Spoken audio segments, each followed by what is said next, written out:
Hello everyone, आप सबका स्वागत है।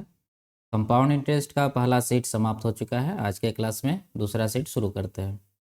पहला सवाल है, यदि चक्रवृद्धि ब्याज पर एक राशि 4 वर्षों में 2190 और 5 वर्षों में 2409 रुपये हो जाती है, जब ब्याज वार्षिक रूप से संयोजित किया जाता है तो ब्याज की वार्षिक दर क्या है। ठीक है, दर यहाँ पर पूछा जा रहा है। देखिए, इस टाइप के सवाल में या तो दर पूछेगा या तो मूलधन पूछेगा। तो इस पर आधारित जितने भी टाइप के सवाल बन सकते हैं आज की क्लास में सारे टाइप कवर करेंगे। तो मान लेते हैं कि मूलधन हमारा पी है, जो कि 4 वर्ष में कितना बन जाता है 2190 रुपये। ठीक है, टाइम लगता है 4 साल। और यही मूलधन पी 5 साल में कितना बन जाता है 2409 रुपये।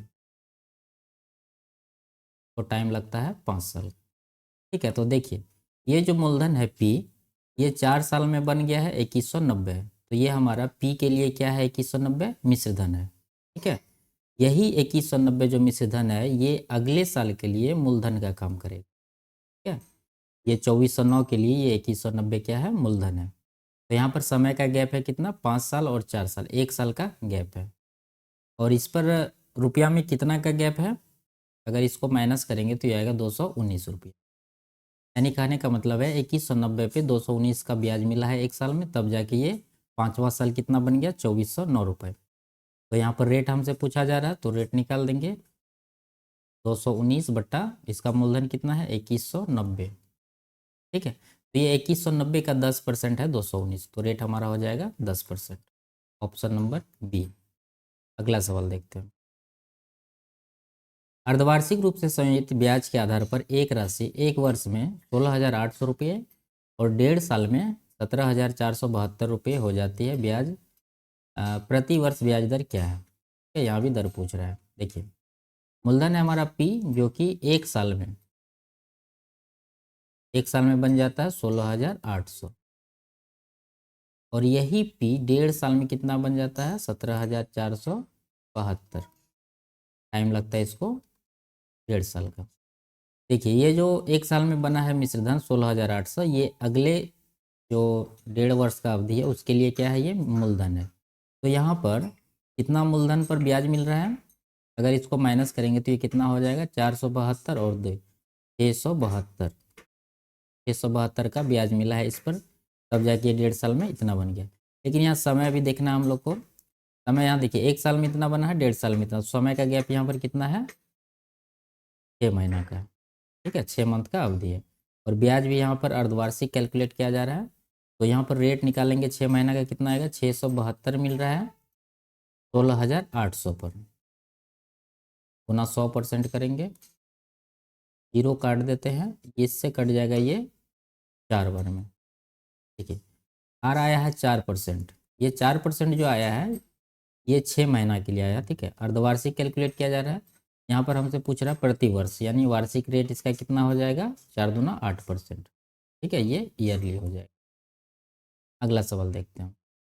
चक्रवृद्धि ब्याज पर निवेश की गई राशि 3 वर्षों में 7800 और 5 वर्षों में 11,232 रुपये है। प्रति वर्ष ब्याज दर क्या है।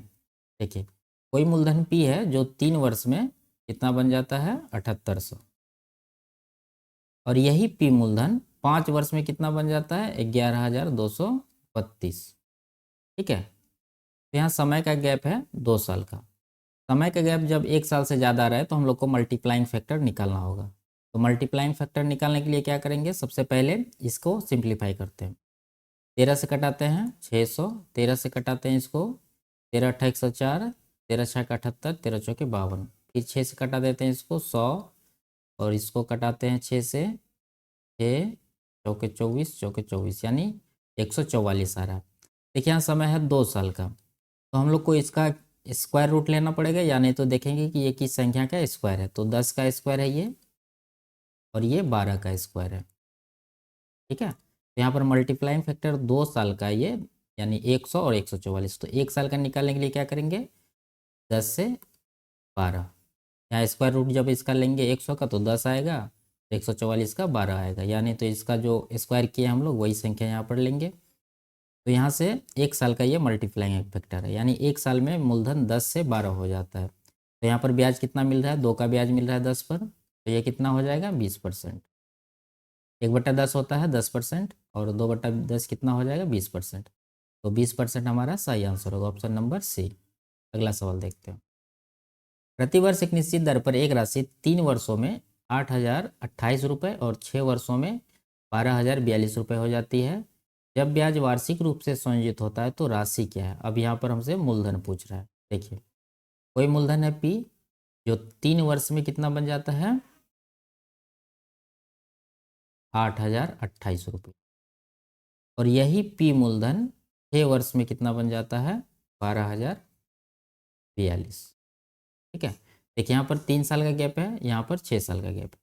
ये दोनों में कितना का गैप हो गया 3 साल का गैप हो गया। ठीक है, तो यहाँ फर्स्ट में भी 3 साल का गैप है और यहाँ इन दोनों में भी 3 साल का गैप है। तो हम लोग डायरेक्ट इसका मल्टीप्लाइंग फैक्टर देख लेंगे, यानी जिस रेशियो में यहाँ पर बड़ा है उसी रेशियो में ये भी बड़ा होगा। तो यहाँ पर क्या रेशियो आएगा 4,014 से ये कटेगा 2 बार में, 4,014 से कटेगा ये 3 बार में, यानी 2:3 में यहाँ पर वृद्धि हो रहा है। ठीक है, लास्ट 3 साल में। तो पहला 3 साल में भी इसी अनुपात में वृद्धि रहा होगा, यानी कि 2:3 में वृद्धि रहा होगा। ठीक है, तो ये 3 यूनिट का वैल्यू ये हो जाएगा 8,028। तो 2 यूनिट का जो आएगा वो हमारा मूलधन होगा। ठीक है, तो 2 यूनिट का कैसे निकालेंगे 8,028 को ये 3 से डिवाइड कर देंगे और इसको ये 2 से गुना कर देंगे। ये कितना होगा 3 से 27 तिया 81, 26 तिया 78, 2 बचा 3 सत्या 21, 3 छः 18, यानी 2676 गुना 2 करेंगे तो ये हो जाएगा 6 दूना 12 और 7 दूना 14, 1 15 बचा 1, 26 दूना 52, 1 53, 5,352 हमारा सही आंसर होगा, ऑप्शन नंबर ए। ठीक है, अगला सवाल देखते हैं। प्रतिवर्ष एक निश्चित दर पर एक राशि 10 वर्षों में 28,000 और 15 वर्षों में 35,000 रुपये हो जाती है। जब ब्याज वार्षिक रूप से संयोजित होता है तो राशि क्या है। देखिए, पी मूलधन है जो कि 10 साल में कितना हो जाता है 28,000, और यही पी मूलधन 15 साल में कितना हो जाता है 35,000। ठीक है, देखिए यहाँ पर गैप है कितना साल का 5 साल का, और लेकिन पहला जो कंडीशन है उसमें कितना का गैप है, इसमें 10 साल का गैप है। तो हम लोग यहाँ पर पहले 5 साल का मल्टीप्लाइंग फैक्टर निकालेंगे। ये जिस रेशियो से बढ़ रहा है वो रेशियो निकाल लेते हैं। देखिए 0 0 काट देते हैं, 7 चौके 28, 7 5 35, यानी यहाँ पर 4:5 में बढ़ रहा है। ठीक है, ये 5 साल का अवधि है। जब 10 साल का अवधि है यानी समय इसका दोगुना है, तो यहाँ पर किस रेशियो में बड़ा होगा 4² अनुपात 5² के रेशियो में बड़ा होगा। ठीक है, 3 साल अगर जैसे यहाँ पर 5 साल का अवधि है, यहाँ पर अगर 15 साल का अवधि रहता तो यहाँ पर 4³ और अनुपात 5³ के रेशियो में यहाँ पर बढ़ता। तो ये 4 चौके 16:25 में यहाँ पर बढ़ा होगा। तो ये 25 यूनिट जो है इसका वैल्यू ये 28,000 होगा। तो यहाँ पर 16 यूनिट का जो भी आएगा वो पी का मान होगा हमारा। ठीक है, तो 16 यूनिट का हम लोग निकालते हैं। 28,000 को 25 से डिवाइड कर देंगे और 16 से गुना कर देंगे। ये कट जाएगा 25 एकम 25, 25 एकम 25 दूना 50, यानी 100 बार 1120 बार में 16 से इसको गुना करेंगे 0 आएगा, 16 दूना 32, 3, 16 3 19 बचा 1, 16 1 17, यानी 17,920 हमारा सही आंसर होगा, ऑप्शन नंबर ए। ठीक है, अगला सवाल देखते हैं। चक्रवृद्धि ब्याज पर प्रति वर्ष एक निश्चित दर पर एक राशि 2 वर्षों में 24,200 रुपये और 5 वर्षों में 32,210.2 रुपये हो जाती है। जब ब्याज वार्षिक रूप से संयोजित होता है तो राशि क्या है। मूलधन पूछ रहा है, तो मान लेते हैं मूलधन पी है, जो 2 साल में कितना बन जाता है 24,200, टाइम लगता है 2 साल का। यही मूलधन 5 साल के बाद कितना हो जाता है 32,210.2 रुपये। ठीक है, तो यहाँ पर टाइम का कितना का गैप है 3 साल का, यानी ये 24,200 से इतना हुआ है, ये 3 साल का मल्टीप्लाइंग फैक्टर है। तो हम लोग को 1 साल का मल्टीप्लाइंग फैक्टर निकालना होगा। तो पहले सिंप्लीफाई करते हैं इसको, दशमलव हटा के यहाँ पर 0 लगा देते हैं, फिर उसके बाद इसको कटा देते हैं। देखिए 11 से कट जाएगा दोनों, 11 दूना 22, 11 दूना 22, यानी 22,000 हो रहा है।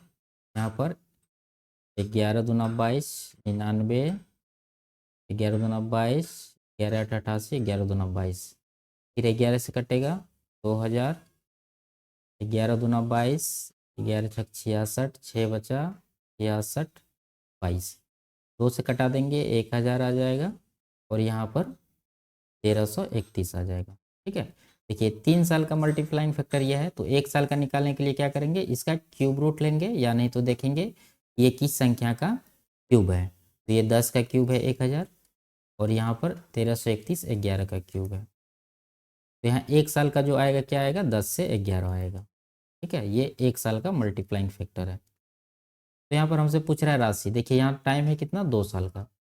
तो 1 साल का ये है, तो 2 साल का क्या होगा, 10 का स्क्वायर अनुपात 11 का स्क्वायर। तो ये हो जाएगा 100 अनुपात 121। ठीक है, तो ये 121 यूनिट का वैल्यू ये होगा 24,200।